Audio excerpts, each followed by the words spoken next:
আমি এখন অবস্থান করছি বাংলাদেশ টেলিভিশন চট্টগ্রাম কেন্দ্রে। রাত ৯টার ইংলিশ নিউজ ছিল, সেই ইংরেজি সংবাদ পাঠ শেষ করে এখন আপনাদের জন্য এই ভিডিওটা বানাচ্ছি। যারা আমাকে চেনেন না, আমি হচ্ছি স্বরূপ মজুমদার, বাংলাদেশ টেলিভিশন চট্টগ্রাম কেন্দ্রের একজন ইংরেজি সংবাদ পাঠক। আপনিও যদি আমার মতন একজন নিউজ প্রেজেন্টার হতে চান, আপনার কাছে এসছে একটি সুবর্ণ সুযোগ।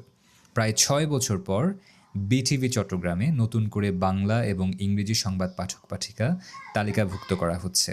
শেষবার ২০২০ সালে এটি করা হয়েছিল এবং তখন আমি একজন ইংরেজি সংবাদ পাঠক হিসেবে সেখানে নির্বাচিত হই।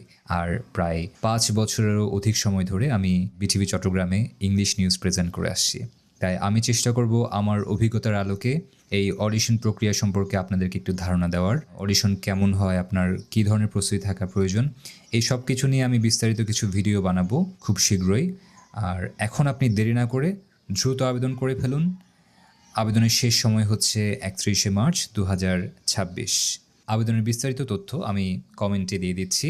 এর পরেও যদি আপনাদের কোনো প্রশ্ন থাকে, আপনারা আমাকে কমেন্টে করতে পারেন। আমি চেষ্টা করব আমার অভিজ্ঞতার আলোকে আপনাকে সেই তথ্যগুলো দেওয়ার। কে বলতে পারে, আপনিও হতে পারেন টেলিভিশনে আমার সহকর্মী।